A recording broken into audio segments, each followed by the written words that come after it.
What is up, everybody? Welcome to another edition of the Touchline Talk Show. Thank you so much for tuning in. As always, be sure to hit that subscribe button so you don't miss any of the content I put out every single week.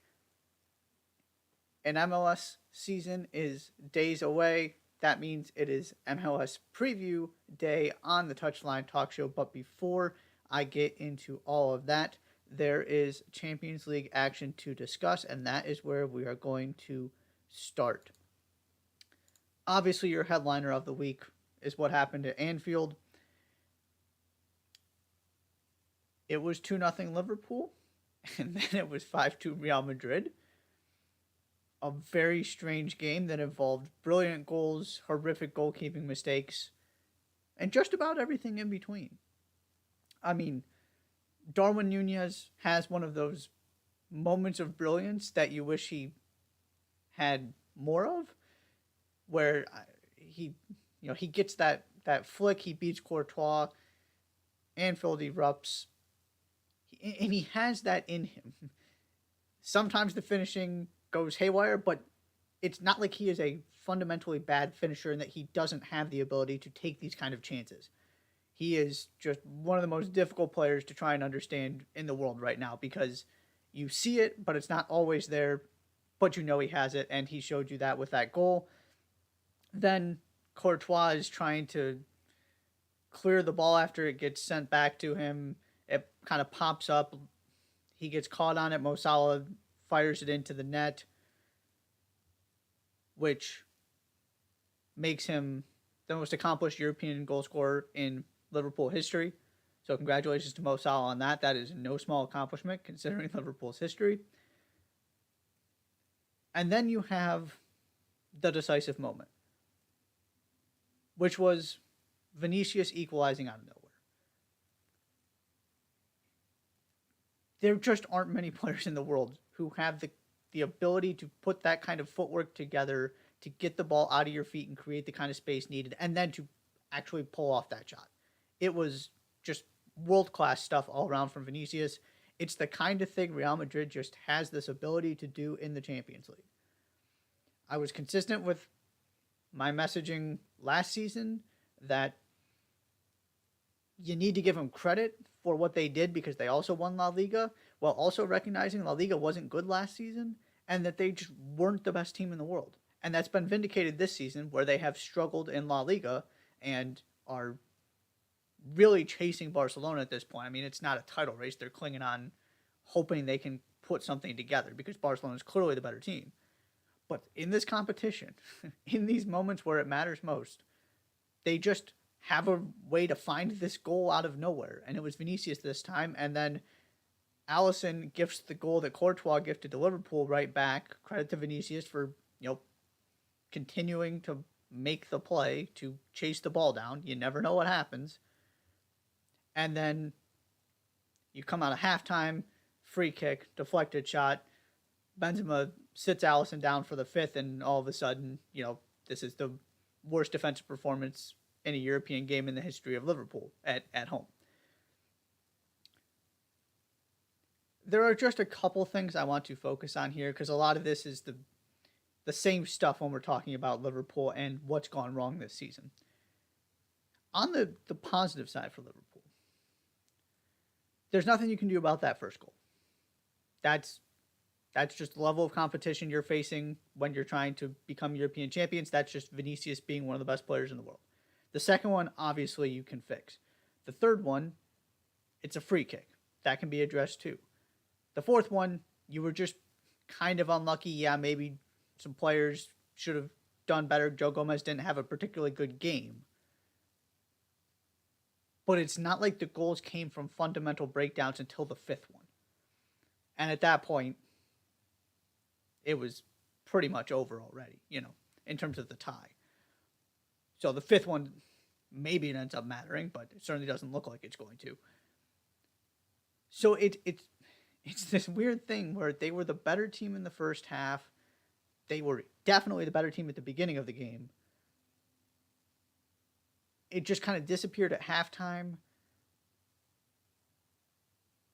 But the goals themselves weren't were either ones that you can live with if you're Jurgen Klopp, or ones that are just kind of either or they're really easily fixable, or they're just bizarre things that happen, like Allison kicking the ball off of Vinicius. It's not like there are a lot of sort of tactical things that need to be addressed in terms of these goals. They were all kind of sort of bizarre and unnatural for different reasons. The problem is the rest of the game outside the goals, and the fifth one, I guess you would count into this, in that second half, was just Real Madrid running rampant. And you see these moments where Luka Modric is flying forward from midfield to join the attacker to, move Real Madrid forward, and he's just gliding by guys. This is Luka Modric, who, A, at this point in his career, should not be running past any midfield, and B, he's not, even in his prime, he wasn't Kylian Mbappe in terms of pace. What makes Modric so great is his technical ability and the fact that he's still playing at this level at his age.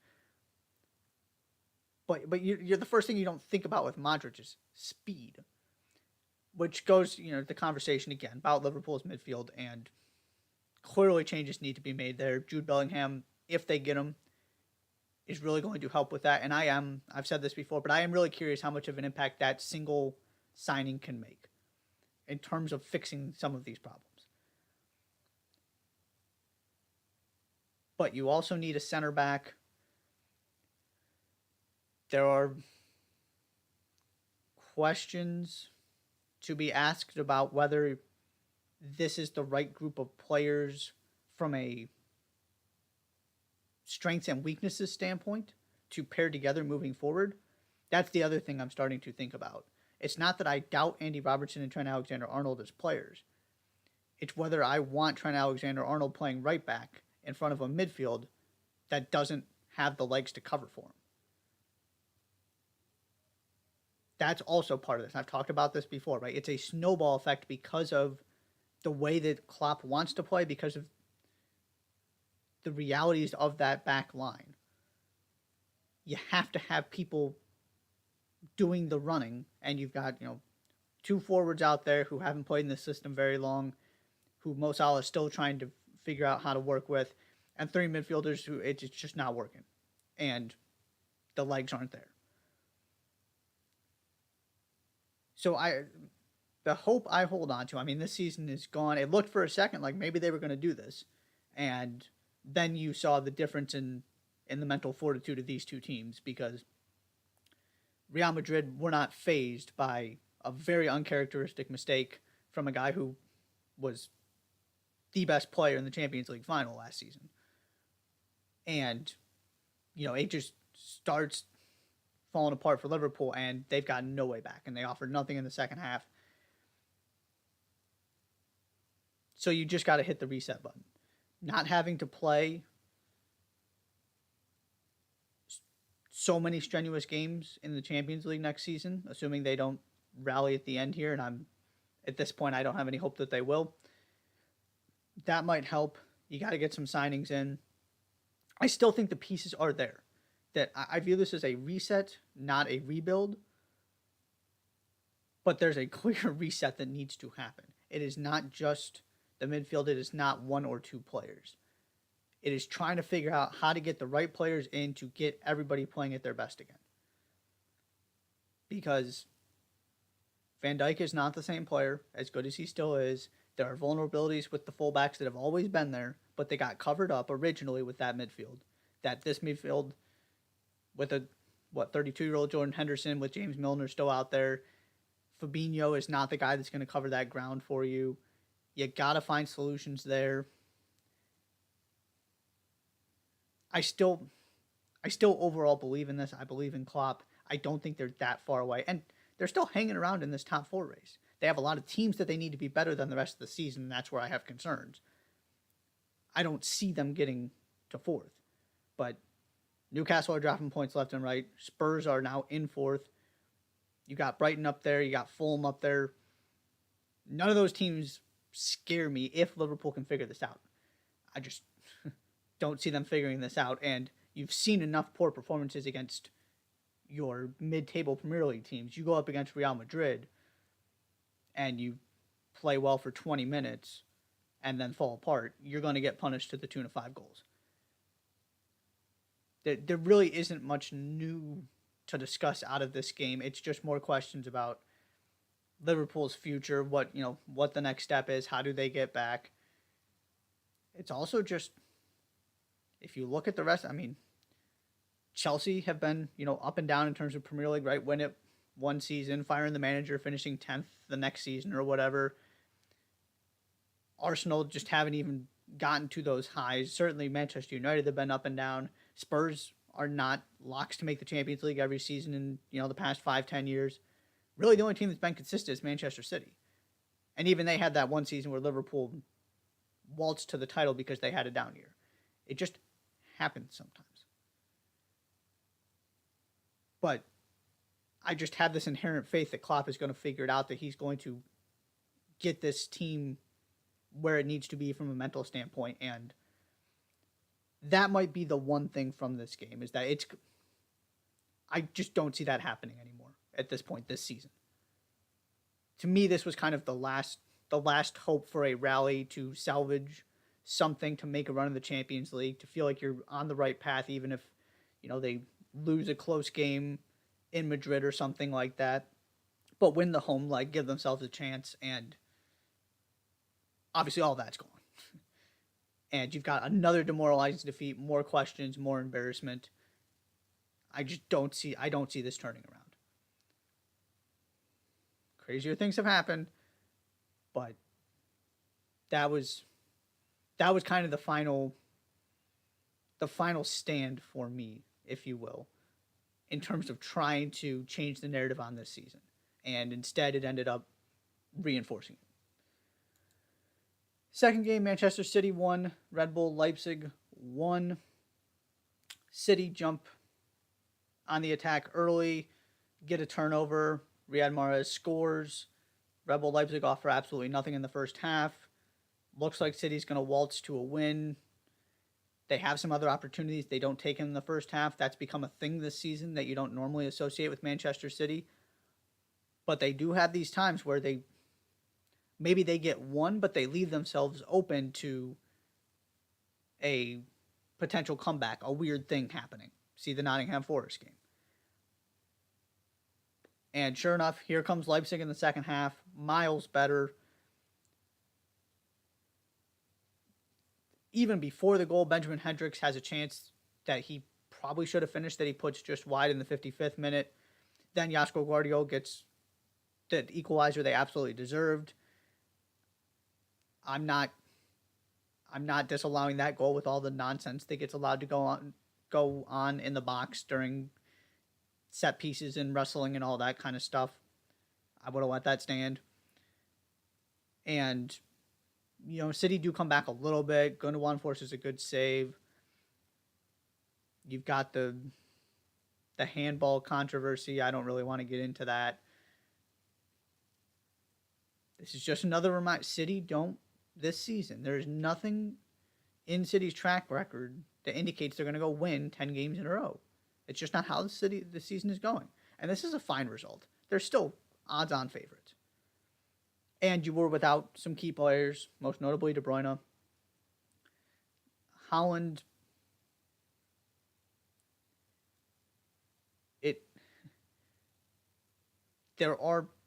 this was another one of those games where he just kind of goes missing, which is just part of what's going to happen in this system. I said from the beginning, I have all the faith in the world in him. I have all the faith in the world in him to deliver for Manchester City. This is not how you maximize him. And that's okay, because this is how Pep wants to play, and this is how City is going to play. You can fit him into it. There are ways for this to work. Obviously, he's scoring boatloads of goals this season. But there are also going to be games where it looks a little bit awkward. It's a little bit difficult. He's just not very involved. But then there are other games where he's not very involved and he pops up with 2 goals because he gets 2 chances and takes them both. The other guy I want to talk about for a second is Jack Grealish. Jack Grealish was arguably the best player on the field in this game. Starts the goal, has a terrific pass at one point. I think that might have been the Gundogan save, if I remember correctly. I might be wrong on that. He created the chance for somebody with a terrific pass. Oh, it might have been the Holland chance. I don't remember which one it was. But he was really good. And, he's starting to pick up a couple big goals and delivering in some big moments in a season where so many players, most notably De Bruyne, Holland at times, João Cancelo before he was shipped out of town. Some of these guys have been underwhelming for City. Jack Grealish is starting to figure this out. He is really... Does he have the goal and assist numbers you would want yet? No. Will he ever get them at City? Maybe not. Because just about everybody, especially with Holland in the team, everybody outside De Bruyne and Holland, you're just not going to get that many raw goals and assists. And there was always kind of this underlying narrative with Grealish, or underlying argument that, yeah, he's not putting up the numbers, but the analytics tell you he is impacting the game in really good ways. And there's some value to that. That also is not enough when you're, one of the most expensive players in the history of the Premier League. But the way he is really starting to, at times, take control of games and be a difference maker, be the focal point of City's attack, in a season where there have been a lot of things to be disappointed about, that is something to be excited about if you're a Manchester City fan. I wanted to give Jack Grealish his props because he has been, especially recently, very, very good, and he was in this game as well. Last two games to get to quickly. Napoli take care of business against Frankfurt.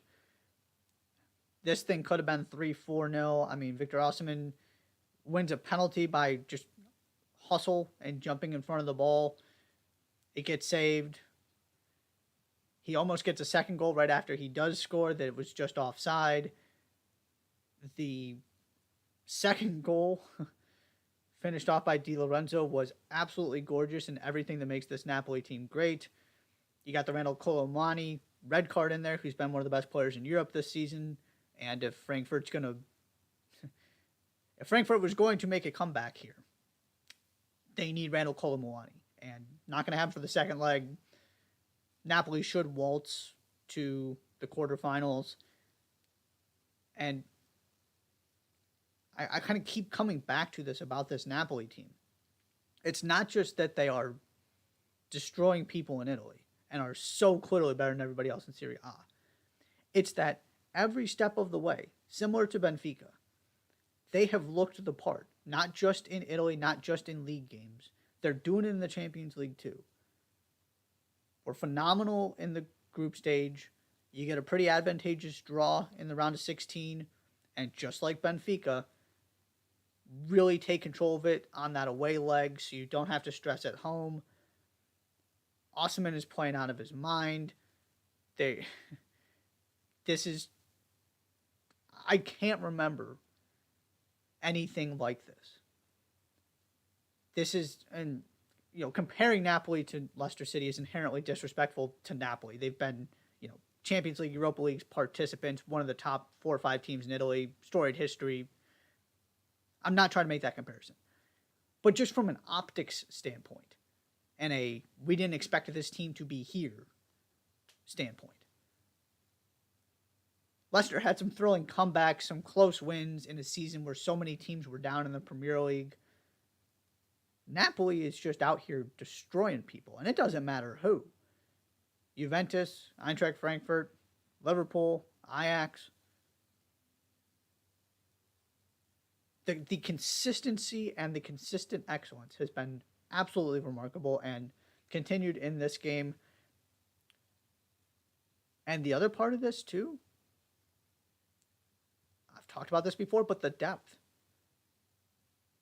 Especially now that they don't have to worry about Serie A, and it's just kind of a procession until they actually mathematically clinch the league.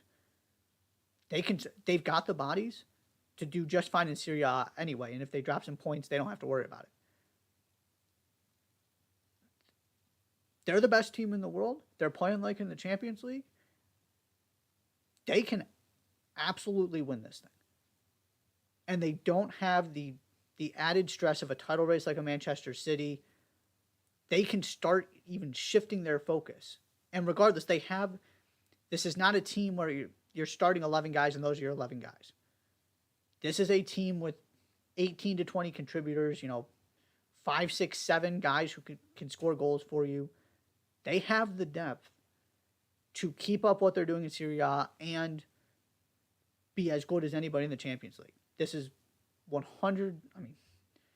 There just is nothing else to say at this point. This is who they are, and they are absolutely brilliant. Continuing with a Serie A team, Inter gets a late win over Porto. Inter were on top early in this game. Then it was kind of a back and forth. Porto created plenty of good chances, just couldn't take any of them. Inter couldn't take any of theirs. You got an Otavio red card in the 78th minute off of the second yellow. That changes things a little bit. Eventually, Lukaku comes on and gets the goal that Inter needed. The only thing I really want to say about this game is if you are Porto heading back home for your second leg, you got to feel really good. They were at least equal in this game, if not the better team. Unfortunate to get the second yellow, unfortunate to concede the goal. But heading in, if you give that 1-0 scoreline in a world without away goals, you take it every day of the week. And you put that performance on top of that end result. Yes, ultimately it's disappointing because they deserve to be at least level heading into the second leg. But you should have all the confidence in the world that they can at least get this thing to extra time and could very easily turn it around. There was nothing about Inter's performance that really scares you, and if anything, you come out of this game, even though they lost, feeling even better about Porto's chances in the second leg. So that is the Champions League recap for this week. Going to take a quick break. When I come back, MLS preview time. Top 5 teams in both conferences, my biggest storylines, and of course some conversation about the new playoff format. All of that coming up. You're watching the Touchline Talk Show. Don't go anywhere.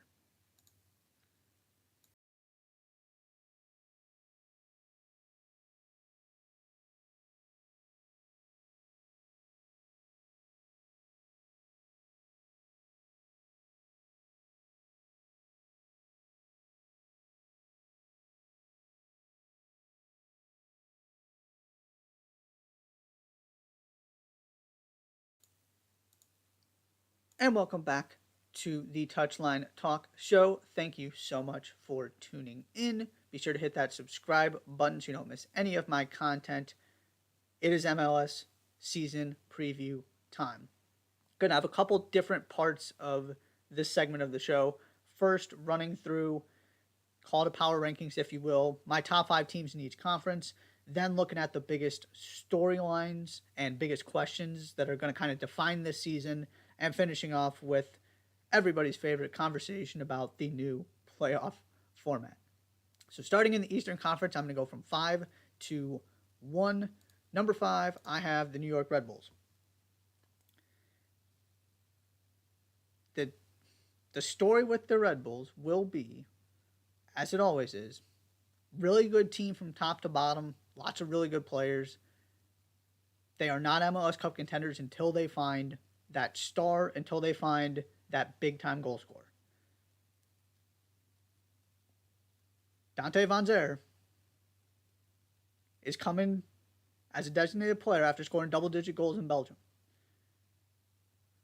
Dante Van Zer can be that star that takes the Red Bulls from good to great. Even though they lost Aaron Long, the rest of the pieces are there. This team has an awfully lot of really good players. They don't have enough when it comes to playoff time to hang in there with the firepower of these other teams that are ahead of them in these rankings, and the NYCFCs of the world. There's a reason why it's been a lot of one and done in the playoffs for the Red Bulls. They're just good, not great. But this addition of Von Zier gives you the difference maker that they haven't had, in theory, assuming this works, and there's no reason to believe it won't. He needs to deliver, and I'll get to that. I'm going to save that for kind of the storylines. Lewis Morgan had a great season last year. Lewis Morgan can't be your best attacking player if you're trying to get to the upper echelon of the Eastern Conference. Now he's not. I still need to see this work for me to put them any higher than fifth, and quite frankly, there are just 4 teams I like a lot better. But when you are looking at kind of these middle tier teams, the Red Bulls are closer to the top tier of the East for me than kind of than the middle. They are getting closer to being legitimate MLS Cup contenders. This might be the season. This might work even better than I think. But they certainly, based on the roster, based on the impact Von Zier can have, deserve a spot in the top 5. Number 4 is the Columbus Crew. There are 2 teams I'm exceptionally high on this season, probably higher than most people, and one of them is the Crew. Christian Ramirez comes in. Cucho Hernandez, you get a full season. Lucas Zelleron is still there. Wilfred Nancy, Coach of the Year finalist, is your coach. Wilfred Nancy turned a Montreal team with some nice pieces, an Ismail Kone that nobody had ever heard of, Jordy Mihailovic, who, good player, nobody considered an MVP candidate until he was playing like one at the beginning of last season, into the second best team in the Eastern Conference. This roster is way better. Part of this is I have always loved this crew roster, particularly with Cucho Hernandez in it. And part of this is my faith in Wilfred Nancy. That midfield is still really good, led by Zelleron. Yes, you've lost some pieces, your Derek Etienne, your Jonathan Mensahs. I get that. I couldn't put them higher than this because of last season. It was just inexplicable, their inability to hold on to leads. But they made the right choice by trying to stick with the roster and believe in what they had built while getting a fresh voice in there and just one of the best coaches in the league, Wilfred Nancy. I 100% believe this is going to work. If the Crew aren't a top 4 seed in the East, to me this season is a disappointment. There are 4 teams, and then the Red Bulls are the best of everybody else. I really feel that strongly about the Crew. Number 3, and this might be even my hotter take, is Toronto. Last season was a disaster. They couldn't defend. They were better, but not good enough once the Italian DPs came in. So part of this is, yes, you get Federico Bernardeschi and Lorenzo Insigne from the beginning of the season. That is a terrifying thought for every other team in this league. Because they were good. They weren't just kind of getting their feet wet and understanding how MLS works. They were looking magical at times. Now, it wasn't enough. It's not like they were the best team in the league the second half of the season, just ran out of time. They got themselves back into position to make the playoffs and then threw it away again. That has to be part of this equation. The bigger reason, though, that I am so high on this team, Bob Bradley is doing everything he can to fix these defensive issues. 2 new center backs, including Matt Hedges, who is just a very solid MLS veteran who knows how to have success in this league and knows what it takes to defend well in this league. Plus, one of the best goalkeepers in the league in Sean Johnson. And Bob Bradley brought his old friend Adama Diomande back as well, so you now have a guy who was scoring goals for LAFC flanked by 2 of the best 10 players in the league in Bernardeschi and Insigne. I also love this midfield. I'm a huge Mark Anthony K guy. Jonathan Osorio has been really good. There is much better balance to this team. My hesitation why I can't put them higher than 3rd is 2 reasons. 1, I still need to see this actually work before because to me they have the best roster on paper in the Eastern Conference. I have no problem saying that. I'm also somebody who believes that roster and talent doesn't necessarily equate to best team. There's a difference between a best roster and a best team. Because there's no doubt who the best team in the East is. We'll get to them in a little bit. And I do think this is going to work. I think they're going to be right back up there. I would not be shocked at all if they're in the Supporters' Shield race. I'm on board with this. But also, they have tried and failed different iterations of this before. And it wasn't like everything was perfect once they got Bernadeschi and Insigne in last summer. So, you get an injury, you get some injuries at the center back position. They're not very deep. Sean Johnson gets hurt. It just doesn't work for whatever reason. There are still a lot of things that can go wrong.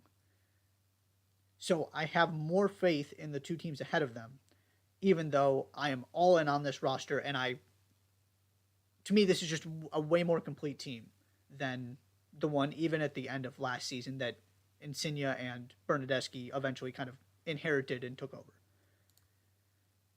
And one of those teams is FC Cincinnati. I'm certainly not alone in this. There are obvious reasons to be very high on this team.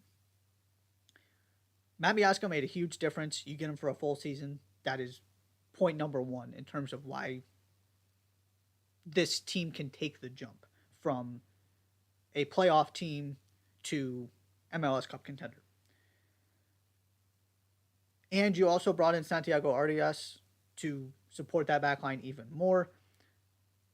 And I'm also kind of, to continue that conversation about Toronto, I am giving FC Cincinnati the tiebreaker when it comes to benefit of the doubt comparing these two teams. Because they can score goals just as well as Toronto can with that front three. Their big win of the offseason was just keeping this group together and then building on it. They didn't need a bazillion more pieces. They needed to just fix the defense. And a lot of that happened once they got their summer additions in, specifically Miazga. Now you have a full season with the team that looked awfully good at the end of last season. And then the other part of this is, from a power rankings, from a standing standpoint, the three teams I've listed so far are a Red Bulls team that we still don't know definitively has the star that they need to go break into the upper tier of the Eastern Conference, a Columbus Crew team that didn't even make the playoffs last season, and on paper, from a roster standpoint, arguably got worse, or at least kind of was equal with the additions and the subtractions. A Toronto team that was atrocious last season. There just aren't a lot of known quantities in the Eastern Conference. And so Cincinnati is a known quantity. One of the best attacking trios, one of the best attacks in the league. They're going to score boatloads of goals. The question will be, do they have enough defensively to actually go the distance in the playoffs and do more than lose in the first round? But on paper, the pieces are there now. It's not just kind of by default that they're here. There's a very logical explanation as to why they're going to be significantly better defensively this season. They showed you last season what they are building. I expect them to build on it even further. This is the turning point. You are no longer happy to get in the playoffs. I'm going to save that a little bit later as well. But Cincinnati, number 2. And number 1, it's the Philadelphia Union. Philadelphia Union arguably had the best season in the history of this league. I will forever go to bat for that, even though they came away with 0 trophies. I don't care. Look at the goal difference. The fact that, if the goal difference was the tiebreaker, they have a supporters shield and they're playing MLS Cup at home. Look at the fact that they were winning MLS Cup in LA until, the very last moments. And again, you look at the rest of this league, or the rest of this conference, I should say. There's just nobody, if I'm the Union, that scares me from a rankings perspective. And by the way, they bring back all 11 starters, including Kai Wagner, who I have said and will say again here, I have no clue how this guy is still on this team. Why somebody in Europe, specifically Leeds United, didn't want him is beyond me. So you lost Corey Burke, your kind of super sub extra goal scorer, but they added depth at every single level within in league additions, which I really like. They're deeper in midfield. Jack McGlynn's going to be even better this season. Quinn Sullivan's going to get more minutes. Everybody else, generally, outside of Cincinnati, got worse or is a team that's trying to get better from a bad spot like a Toronto. And the Union got slightly better from being arguably the best team in the league. So, yeah, I did not have to think too hard about that one. On to the Western Conference. I've got Austin at number 5. The departure of Ruben Gabrielson is a big deal that should not get glossed over. And so, kind of the comings and goings make me hesitant to believe they're going to be significantly, that they're improved a great deal from last season. Which, I mean, they were great last season. It's not like they need to improve all that much. And you did bring in, Giassi Zardes and Will Bruin to address this hole at striker. So maybe they are, I think they will be slightly better, that they have a little bit better roster. And in theory, they have fixed all of, they've addressed what they need to address. It's not that there's a hole in this roster at this moment. It's just that you need some guys who haven't been in this situation to produce for you. You need Giassi Zardes to be one of your primary goal scorers.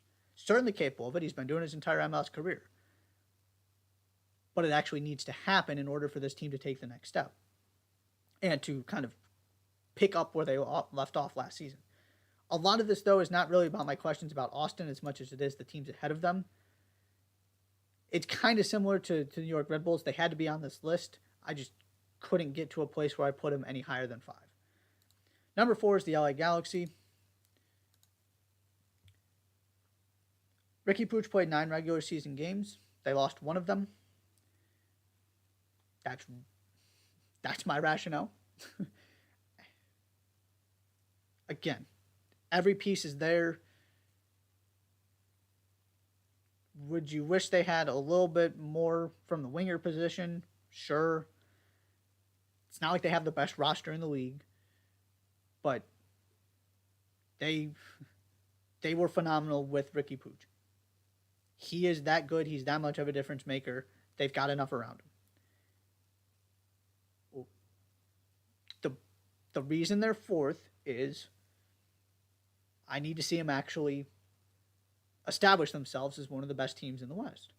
Because they've done this before. And you look at the squad on paper and you go, yeah, they should be really good. Look at all those names. And then they're struggling to make the playoffs. And they had some ups and downs last season. I would argue, wasn't what it should have been. But you come out of it feeling really good about your position heading into this season. It's just, when was the last time that the Galaxy were actually competing for a championship rather than just trying to make the playoffs and trying to win the offseason, the headlines, all of that kind of stuff? I need to see it before I start putting them at spot number 2 or something. Number 3 is Sporting Kansas City. This is the other team I am exceptionally high on.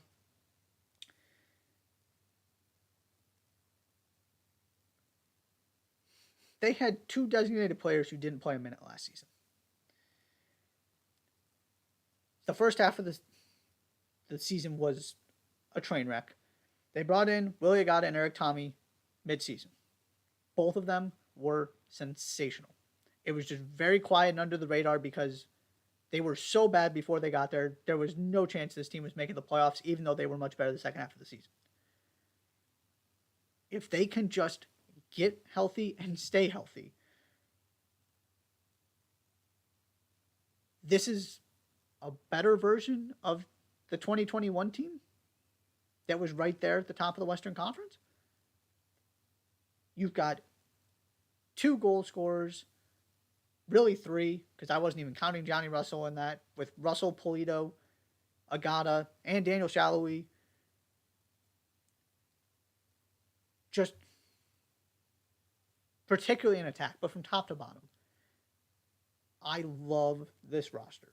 Again, got to stay healthy, got to get healthy. Make sure that your DPs who missed the entirety of last season get back into the swing of things and are able to be contributing members to this team. But if nothing else, maybe they don't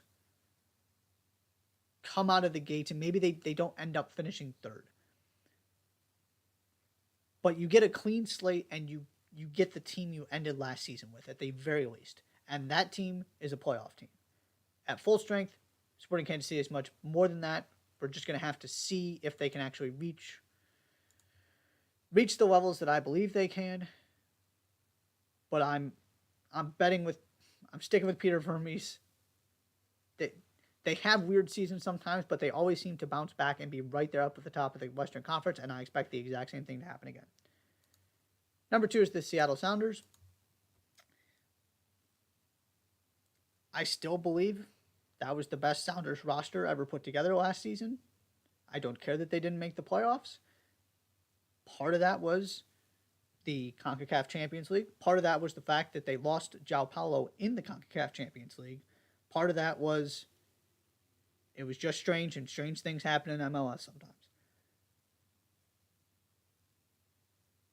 All I know heading into 2023, A, they're not missing the playoffs again. B, this is still one of the best rosters in the league, particularly with João Paulo, who's now back and working his way kind of into game shape and had a Club World Cup to sort of get his feet wet. This is still Brian Spencer, and this is a team without the extra games this season. That's a formula for getting right back to the top of the West. Now, the Sounders also do that Sounders thing where they don't deliver in the regular season the way that they're supposed to, which is why I have them second. I don't see them winning the Supporters Shield. But on the list of teams you don't want to play in the postseason, they're going to be right near that top of that list like they normally are. I'm not worried about last season. And the other part of this is it was still a success. You trade a playoff berth for a CONCACAF Champions League for being the first MLS team to win that competition every day of the week. Every day of the week. They should have been able to do both. They weren't. But this is a team now that has a point to prove and is going to be giving much more focus to MLS because there is no CONCACAF Champions League to focus on. They will be looking like the Sounders again. And number 1, unsurprisingly, is LAFC. Last season, what they did, what Steve Cherundolo did, they deserved this spot. I was not going to take it from them. And also, I will acknowledge, right, my second and third teams didn't even make the playoffs. Similar to the Union, there's some, in the East, there's some work to do for anybody to get close to catching them. Because it was Austin last season, and it was FC Dallas. Who would be my 6th team? I will say that. So, assuming somebody is just going to top LAFC is unfair. What I will say, not enough can be made about the departure of Christian Arango for this team. He was scoring a goal basically every other game. And yes, Dennis Bouanga popped up at a big moment. Gareth Bale obviously popped up at a massive moment. Carlos Vela was good last season. Carlos Vela is also a year older now. And is probably not going to be starting every game. This team is not loaded with all of these attacking weapons the way they were last season. And yes, Stipe is 20 years old and one of the best young players in the world. One of the most promising talents, not just in North America, but in the world. Is he coming in to replace Christian Arango? Is this eventually going to be Pierre-Emerick Aubameyang? Because I got hesitations about that one too. Is Bouanga going to become the 15 to 20 goal guy? Maybe.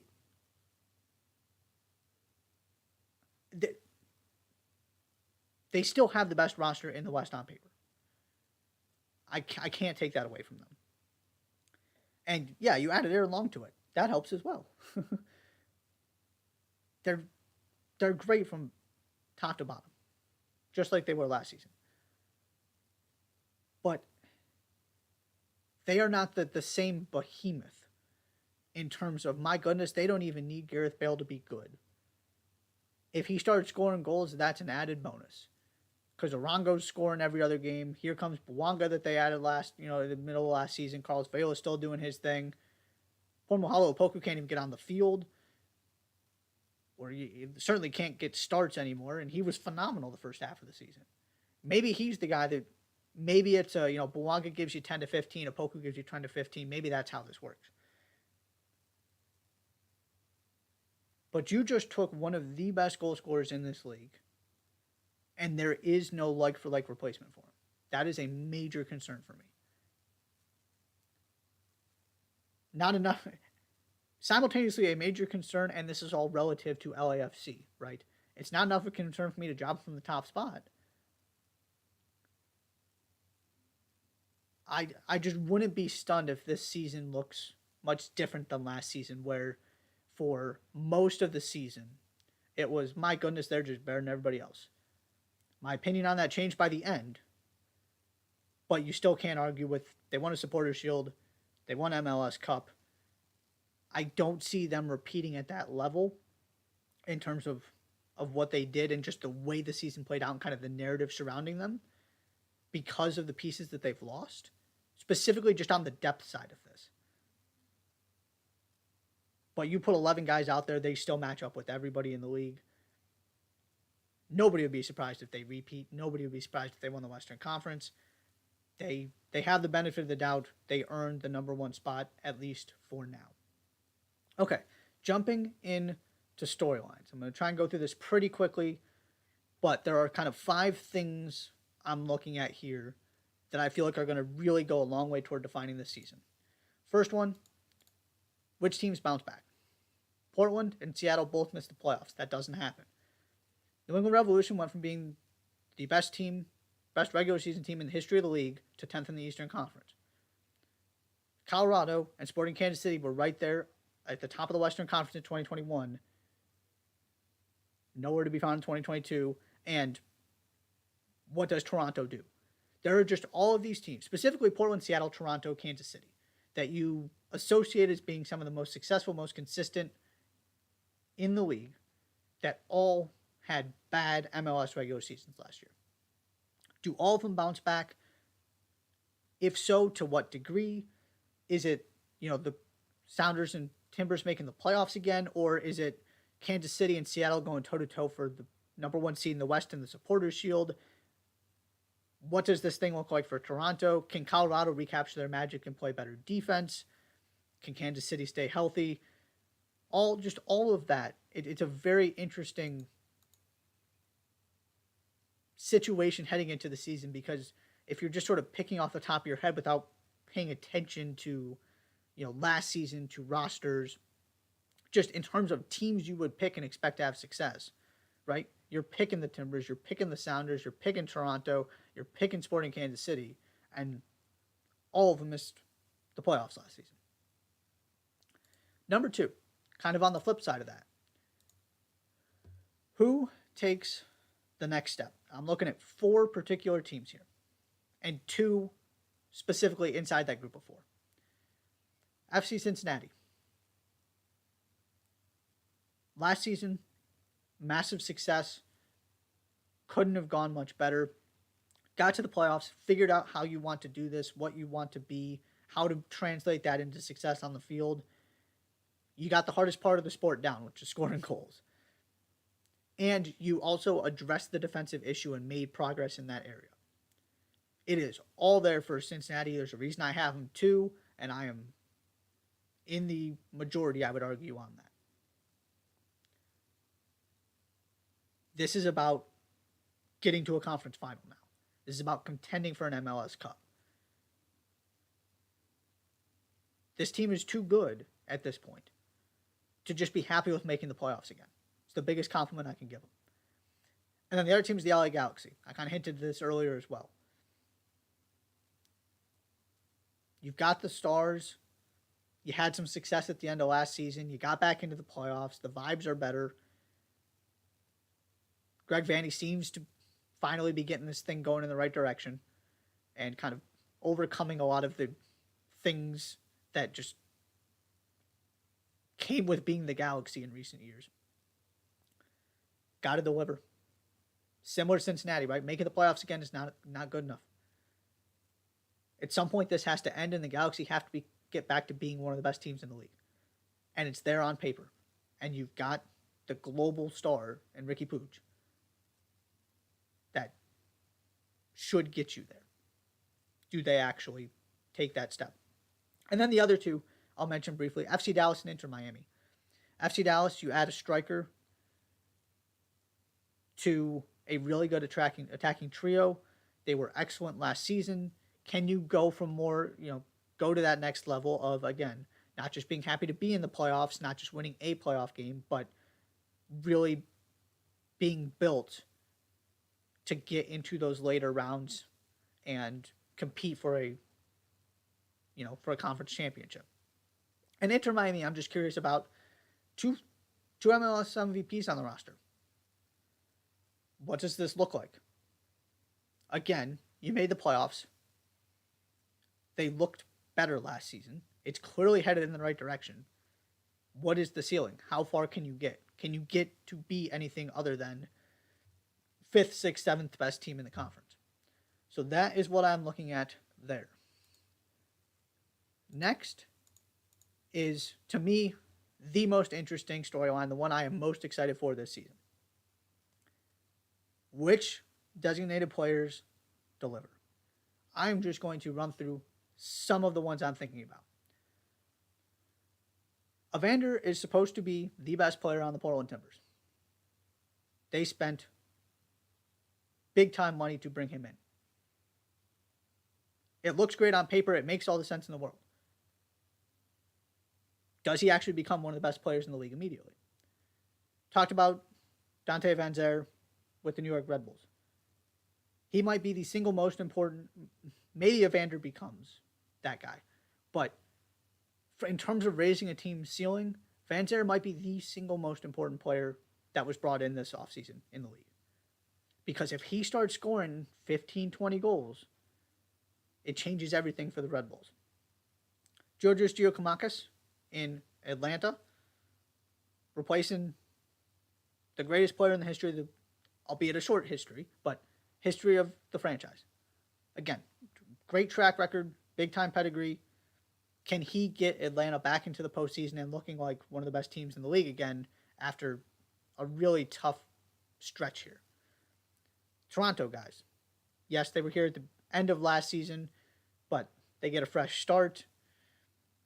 There's an immense amount of pressure on this team. There has been way too much money spent, way too many roster rebuilds for this not to work. It has to work. And then the other thing I'll throw out there. New England Revolution made a designated player switch and really kind of overhauled things last season. Adam Buska out, Matt Turner out, Jordy Pekovic, and your designated players in. That's still an awfully gifted attack with two really good outside backs. They don't have and you can make a case the best goalkeeper in the league. Certainly the second best, if not the best. That's a team that should easily make the playoffs.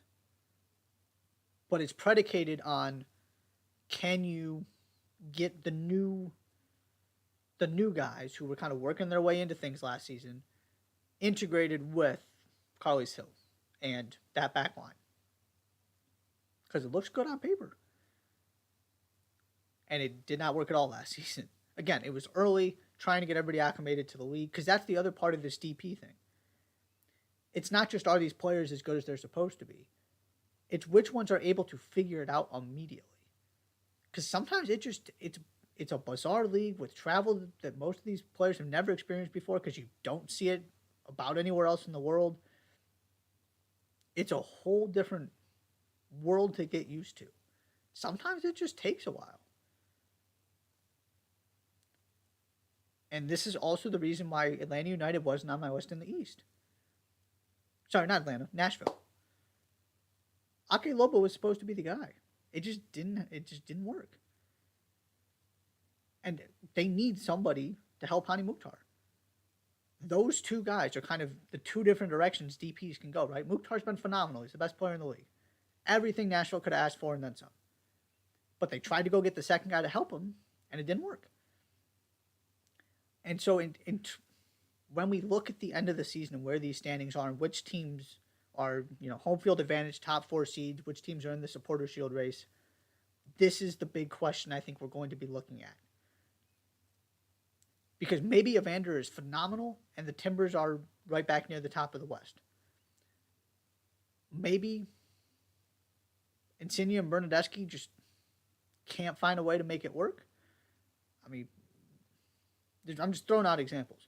But all those guys I listed, all of those teams, those players who have limited or no experience in this league are being asked to carry a crucial load for teams with expectations that are used to winning at a high level or have in the recent past.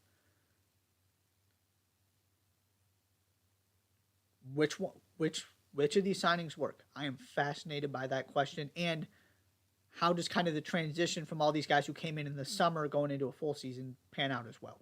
All of that I am fascinated by. Number 4 here, has the gap widened in the West?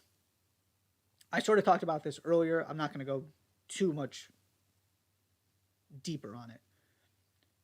Montreal lost key players and their coach from the team that was the closest to challenging the Union in the East. Meanwhile, LAFC sold their striker without a like-for-like replacement. Austin and Dallas added good ones. The LA Galaxy have a full season of Ricky Puig. João Paulo is back for the Sounders. Hopefully, Sports Kansas City gets healthy and they look really good on paper. This is what I was talking about with LAFC. I just don't think the margin last year was significant, and I just don't see it being that way this season. Maybe I'm wrong on this, but to me, it's a much more interesting question in the West than it is the East, because something has to be proven for somebody to hang with the Union. That could be as simple as, yeah, Cincinnati really are as good defensively as they looked at the end of last season. But that's also a team that just were happy to make the playoffs last season. Asking them to go win a conference is a big step. Whereas in the West, you're looking at, okay, second best team in the conference last season, the team nobody ever wants to deal with because they just know how to win better than anybody else. A Sporting Kansas City team that always seems to be at the top of the conference and find a way to bounce back when they're not. FC Dallas was good last season. You can go down and the Galaxy are there as well. You can go down the list of, I just feel very much more confident about kind of the hierarchy of the East. And specifically when it comes to the Union and LAFC, because they were just so clearly the best two teams last season. To me, the Union have a much bigger gap to work with than LAFC do. Certainly they can win it again. I just think it's going to be much more difficult this time around. And then, finally, the last thing is the CONCACAF Champions League and Leagues Cup impact. How does this all influence the MLS regular season? The roster rules in MLS are not built to allow teams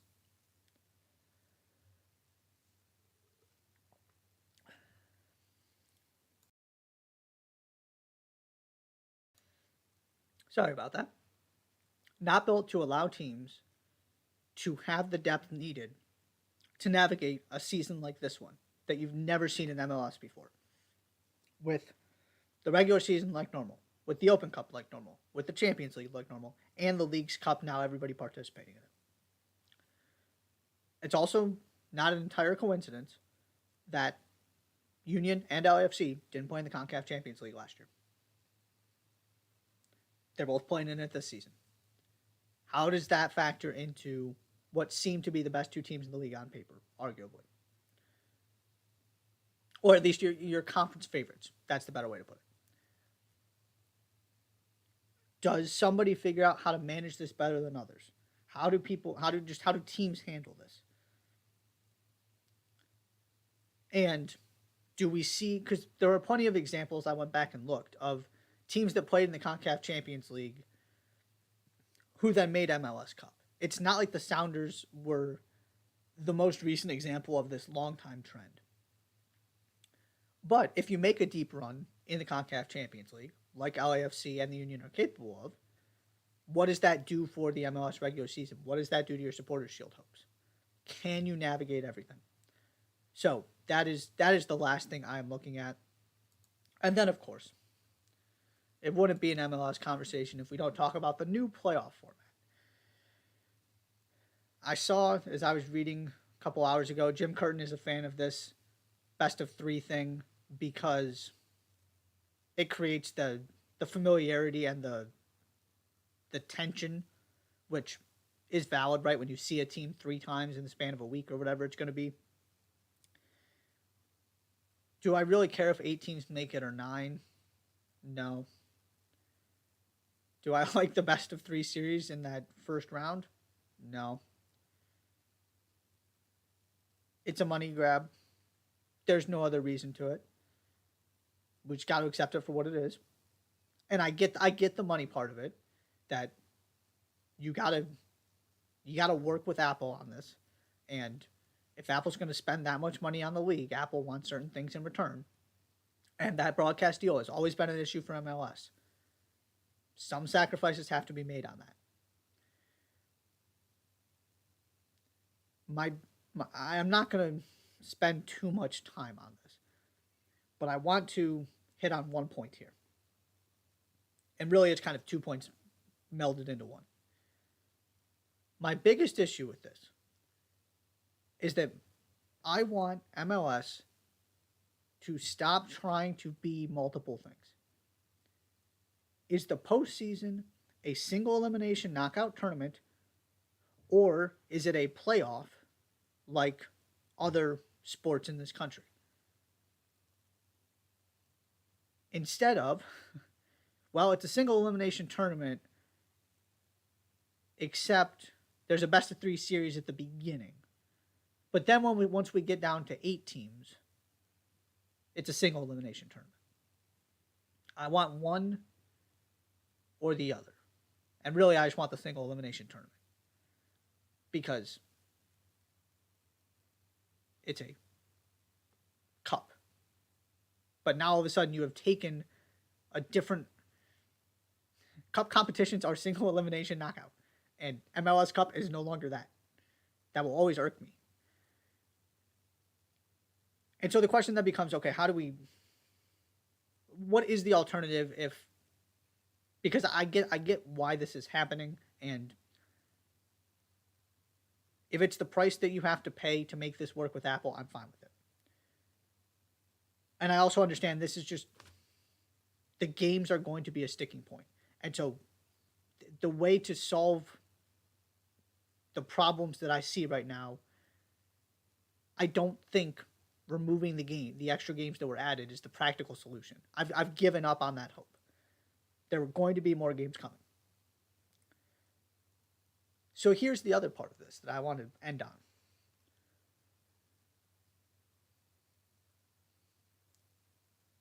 And the other part of be one thing or the other. There's a regular season trophy in this league. And, right, so going from 8 devalued the regular season enough already. Now it's 62% of the teams are getting in. Yes, it just devalues the regular season further.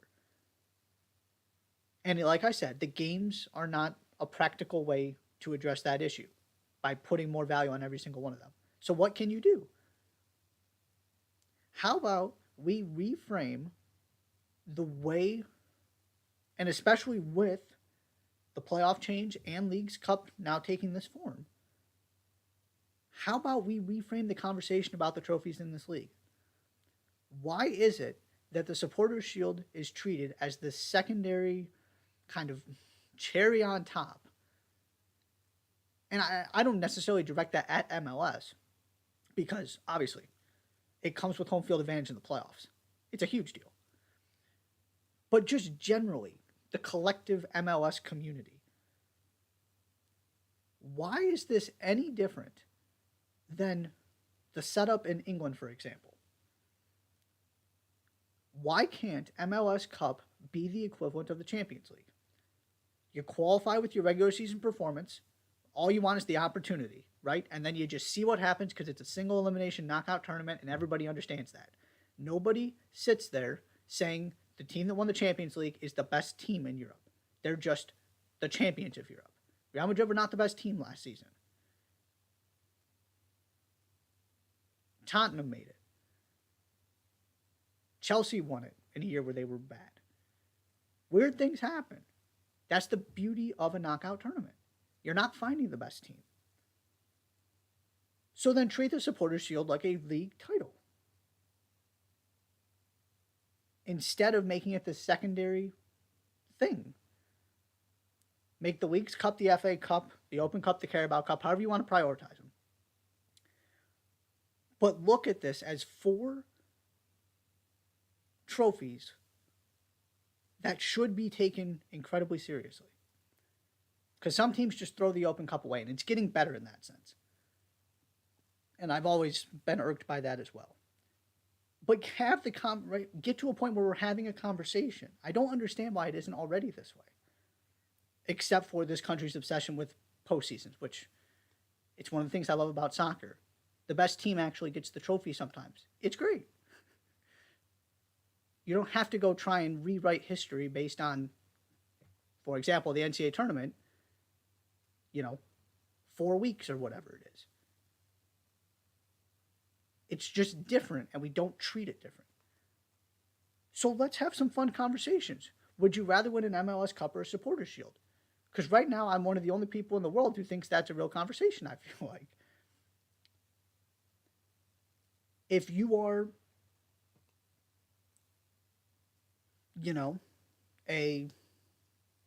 let's just say, okay, FC Cincinnati. Would you rather qualify for the CONCACAF Champions League or win the Open Cup?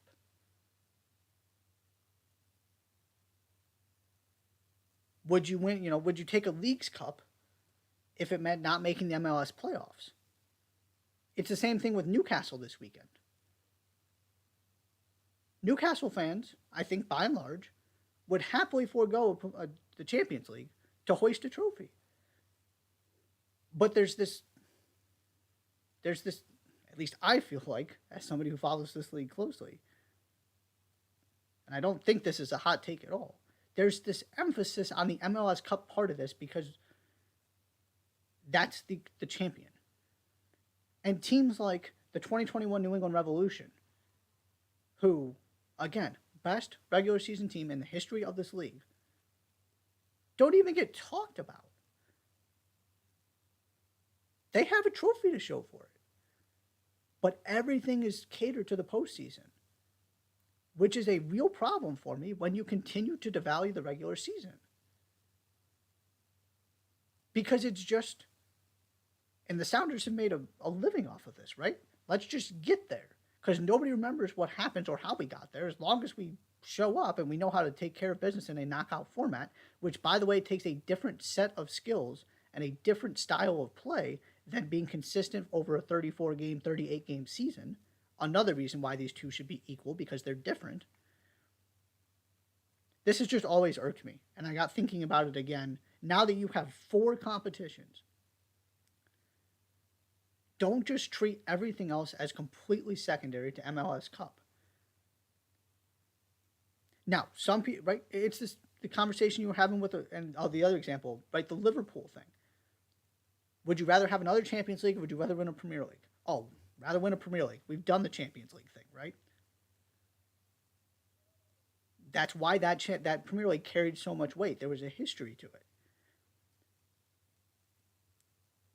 New York City, for example, okay, have an MLS Cup. Haven't won a Supporters' Shield. How many New York City fans would rather win the Supporters Shield this season than another MLS Cup. There has to be value. Right? Again, going back to the be one thing or the other. Soccer is built on regular seasons with single elimination cup competitions thrown in. It's a beautiful blend where you can separate the two ideas. It's the only sport that does this. Everything else is so narrowly focused. I love that about this sport. And the one place you don't see it is Major League Soccer. And there's an opportunity here to change that. It's not going to change overnight, I get that. But can collectively we start changing the narrative here a little bit and not put so much value on a single elimination or kind of, knockout tournament thing that is the MLS playoffs? Can we give the New England Revolution their due when they roll through the regular season? Does it have to be a complete failure if they don't lift a trophy? Right? We never do. Europe, you talk about it all the time. Can they salvage their season with a trophy? Newcastle's season is made. It doesn't matter if they throw the Champions League away. If they get the Carabao Cup, season's a success. Why can't that be the same way here? Why is the Supporters Shield in this really weird place where it kind of is a trophy and kind of not? I would love to see it be treated on the same level as MLS Cup, quite frankly. In my mind, that's what it is. And I'm pretty sure I'm in the minority on that. Feel free to let me know in the comments if you are either with me or think that I'm off on any of this. But that's the other thing I wanted to throw about this new playoff format. It's all different this season. This is a chance to kind of reevaluate the value that is placed on all of these. I'm not saying the Supporters Shield has to take over MLS Cup. I get the playoffs. It's thrilling. It's amazing. But why can't they both work together to give you two different equal things? It's like you get a Champions League and you don't even have to wait till the next season. You qualify and then you get to play it. How awesome is that? I would love for MLS to get to a point where that is the case. That is all for this segment. I know I'm going way over here, but it's my show. There is no end time, so we're going to keep going and finish real quick with the weekend roundup. You're watching the Touchline Talk Show. Don't go anywhere.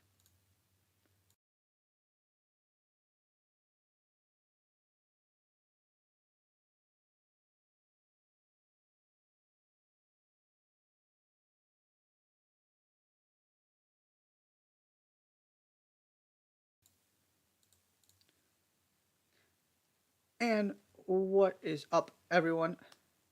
Thank you one more time for tuning in. Going to finish the show off real quickly with the weekend look ahead. So much to get to this weekend. Starting in England, Southampton at Leeds on Saturday. Relegation battle. Fascinating game. Leeds trying to figure this thing out. Can Southampton keep it going? I will always highlight these relegation battles in the Premier League because this is a fascinating relegation battle with all the teams still involved. Then your title contenders, Arsenal at Leicester City on Saturday, Manchester City at Bournemouth on Saturday. Again, Manchester City, another one of those kind of strange, tricky games against a newly promoted team on the road. Does it go better than the Nottingham Forest game? Then Sunday, Chelsea at Tottenham. This game had been circled on everybody's calendar since August. If you remember, this is part 2 to the Antonio Conte, Thomas Tuchel, I'm calling it the handshake game at Stamford Bridge, except it does not appear either of them are going to be participating. Obviously, Tuchel isn't, and all indications are that Conte is not ready to return yet either. So after all of that build-up, these two teams are going to play again without either manager being there on the sideline. And then, of course, the Carabao Cup final, Newcastle, Manchester United. Newcastle. Trophy. I talked about this in the last segment. It all comes down to this, and you don't have either of your top two goalkeepers. Nick Pope, bizarre red card, just seemed to lose track of where he was on the field. So he's suspended.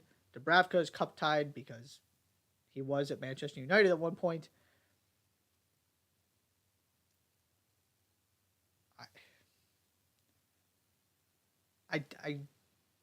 I feel bad for Nick Pope I don't think the rules should change because of the unfortunate situation that unfolded with him getting that red card when he did, right? Because, for example, Bruno Fernandes also served a suspension, but from a Carabao, I believe it was a Carabao Cup red card in the semifinals, or maybe I don't remember which round it was. I think it was the semis, but it carried over in the Premier League, and so he's eligible for this game. Nick Pope isn't, even though they got the red cards in opposite competitions. But that's just got to be a conversation you have before that game. Nothing is more important, even the consequences that might have had for the top four. Nothing is more important than this Carabao Cup final. You just can't get sent off. End of story. In Spain, Atletico Madrid at Real Madrid on Saturday, nice Madrid derby, and Barcelona at Almeria on Sunday. Italy, Napoli at Empoli on Saturday, Inter at Bologna on Sunday, and Atalanta at AC Milan on Sunday in a big game for Champions League implications. Germany, three-way tie, top of the Bundesliga. Dortmund going to Hoffenheim on Saturday. Eintracht Frankfurt at Red Bull Leipzig in another game of two of the top teams in the league on Saturday. And then your big one, Union Berlin at Bayern Munich on Sunday. Somebody has to take points off Bayern at home for me to change how I feel about this title race. I talked about this on the weekend look ahead. Can Union Berlin be the team to do it, coming off of a bad draw against Schalke at home? France, Nice at Monaco on Sunday, and then your big one, PSG at Marseille on Sunday. PSG enter with a 5-point lead. That could obviously be cut to 2 if Marseille beat them again. And then MLS. Just picking some of my personal favorite games from opening weekend, all of them on Saturday. Love the fact that we get pretty much exclusively Saturday games this season. Big fan. NYCFC at Nashville to kick things off. I'm fascinated to see what NYCFC look like. I really think they're going to struggle this season. Nashville, can anybody score other than Hani Mukhtar? New York Red Bulls at Orlando. Red Bulls, I talked about how good I think they can be. Orlando, another team people are really high on. I'm not quite as high, but I also see it. They're a playoff team, absolutely. Then Columbus Crew at Philadelphia Union. This is the game that's not true. In the Eastern Conference is the game I'm most excited about. I really think this is two of the best teams in the league. I want to see what Columbus look like, and can the Union start well? Because thinking about Supporters Shield, you're at home, should be 3 points. Then St. Louis at Austin as St. Louis makes its MLS debut. And then, of course, LAFC at LA Galaxy at the Rose Bowl. It doesn't get much better than this. This rivalry is just... It has, I guess I'll put it this way, it has the most global potential of any rivalry in MLS. And it delivers time and time and time and time again in a way that, for all of the history of, for example, Portland and Seattle, if you ask me which one the better rivalry is, I'll still give it to Sounders Timbers because of the history that's been built. But from a game-to-game standpoint, I just don't see many that deliver the same way El Tráfico does. And to get it in the Rose Bowl, with both these teams having really high expectations, LAFC coming off of a Supporters Shield MLS Cup double, I mean, what more can you ask for as MLS kicks off this weekend? That is all for the show. Thank you so much for tuning in. Be sure to hit that subscribe button, and I'll see you next time.